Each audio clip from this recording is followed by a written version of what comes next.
Nous vivons une époque surprenante, intrigante, mais dans laquelle nous sommes profondément inattentifs. De nombreux signes que le prophète de l'islam Muhammad sallallahu alayhi wa sallam a prophétisé il y a plus de 1400 ans se déroulent sous nos yeux et lors des 50 dernières années. Nous allons ensemble évoquer 10 signes de l'arrivée de l'heure prophétisés par le messager d'Allah sallallahu alayhi wa sallam que nous avons pu constater ou que nous constatons à l'heure actuelle. En cette période de coronavirus, comment ne pas commencer par la maladie appelée l'épidémie, citée dans un hadith authentique rapporté par Auf ibn Malik radiyallahu anhu, où le prophète sallallahu alayhi wa sallam s'adressa à lui et lui dit « 6 signes se produiront avant la fin du monde. Et parmi ces 6 signes, une épidémie qui vous atteindra, tel le qu'as des ovins. Le qu'as est une maladie qui touche les bêtes, faisant couler leur nez, et la mort instantanée s'ensuit. Bien entendu, de nombreuses épidémies se sont déjà manifestées avant celle-ci, faisant même des millions de morts à travers le monde. Mais il est de notre devoir de méditer sur la raison pour laquelle Allah subhanahu wa ta'ala permet que cette épreuve qu'est le coronavirus nous touche. Est-ce un châtiment?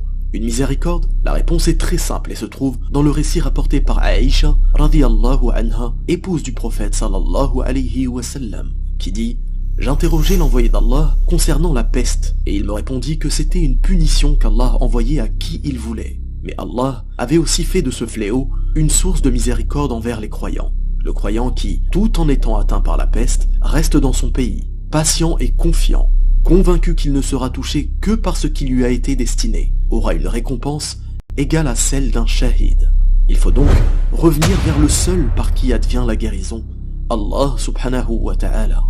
D'autre part, nous constatons quotidiennement que de nombreux musulmans vacillent entre la croyance et la mécréance, tantôt pratiquants, tantôt injustes envers eux-mêmes et envers les autres, à l'image des sectes terroristes de toute appartenance qui injustement prennent des vies innocentes. Sachez donc que le prophète sallallahu alayhi wa sallam nous a informés dans ce sens, conformément à la parole de Abu Musa al-Ash'ari radiyallahu anhu, qui rapporte que le messager d'Allah sallallahu alayhi wa sallam a dit « Il y aura avant la fin des temps des troubles tels des parties de la nuit sombre. L'homme se réveillera le matin croyant et sera le soir mécréant. Brisez donc vos arcs, coupez les cordes de ces derniers et frappez de vos épées la pierre, afin de les rendre inutilisables. Si l'on entre chez l'un de vous, qu'il soit le meilleur des 2 fils de Adam. » Nous pouvons aussi observer la multiplication des innombrables gourous et maîtres spirituels qui égarent les personnes vulnérables vers le mensonge à travers le monde. Abu Huraira radiyallahu anhu rapporte que le messager d'Allah sallallahu alayhi wa sallam a dit « L'heure ne viendra pas jusqu'à ce qu'apparaissent près de 30 imposteurs menteurs. Chacun d'entre eux prétendra qu'il est le messager d'Allah. » Sur un autre sujet, vous m'entendez souvent vous inviter à la recherche de la science, du savoir religieux, afin d'adorer notre Créateur de façon sincère et conforme. Et ce conseil, je me le fais aussi à moi-même.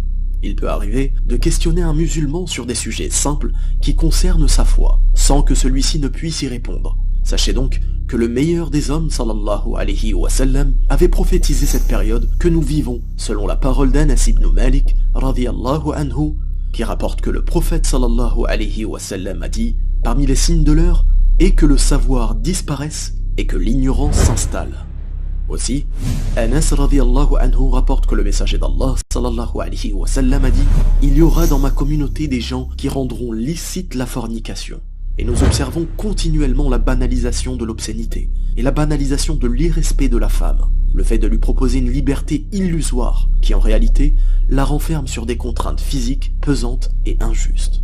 Nous vivons à l'ère où le rêve numéro 1 des gens est de devenir propriétaire, peu importe les moyens interdits et nocifs que ceux-ci comportent. Ibn Mas'ud radiyallahu anhu rapporte que le prophète sallallahu alayhi wa sallam a dit « Avant la venue de l'heure, apparaîtra, dans le sens se banalisera, l'intérêt usuraire. » Nous voyons à quel point la société de consommation dans laquelle nous vivons fait tout pour banaliser cette démarche. Cette même démarche qui engendre l'expulsion de familles entières vivant dans la rue, n'ayant plus rien pour se nourrir et ayant tout perdu. Force est de constater que nous vivons aussi à une période dans laquelle les gens n'hésitent pas à se vanter de leur mosquée et de leur beauté.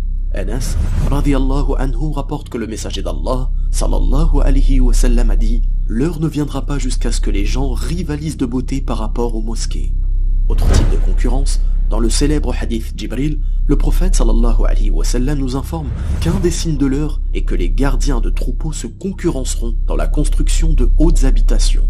Ce récit n'a nullement besoin d'explication. Quand nous observons la concurrence acharnée que mènent les pays du Golfe à travers la construction de hauts buildings, nous ne pouvons que constater la véracité de ces propos.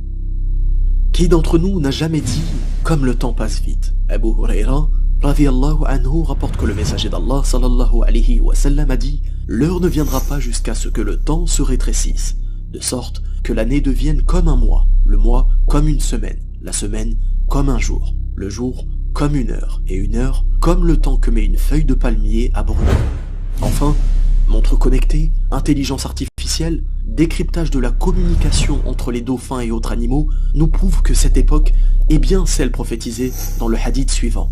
D'après Abu Huraira, radiyallahu anhu, le prophète sallallahu alayhi wa sallam a dit « Peu s'en faut que l'homme sorte et ne revienne sans que ses sandales et son fouet l'informent de ce que fait sa famille après son départ. » Après tout ce que nous venons d'entendre, comment donc ne pas croire en l'existence d'Allah subhanahu wa ta'ala? Comment donc ne pas croire en l'existence des prophètes et messagers qu'il a successivement envoyés pour nous rappeler un message commun, lequel? At-Tawhid, l'unicité, le fait de ne pas l'associer à quiconque ou à quoi que ce soit. Oui, Noé, Nuh, Abraham, Ibrahim, Moïse, Moussa, Jésus, Isa, alayhum salam, et le dernier des prophètes, Muhammad, sallallahu alayhi wa sallam, ont bel et bien été envoyés pour ce message fondamental. Trop de gens sont obsédés par les signes de la fin des temps. Une obsession qui en réalité est mélangée de doutes, de spéculations et de peurs infondées. Ces doutes, qui se logent dans leur cœur, n'est pas propice au développement de leur foi. Si ces signes existent, c'est justement pour qu'ils nous soient bénéfiques, qu'ils nous aident à unifier notre Créateur, qu'ils nous aident à nous renforcer dans nos pratiques, qu'ils nous aident à méditer, qu'ils nous aident à avoir le meilleur des comportements envers les musulmans ou les non-musulmans, qu'ils nous aident à revenir vers le Créateur et Seigneur des univers, l'unique Allah subhanahu wa ta'ala. Barakallahu fikum, wassalamu alaykum wa rahmatullah.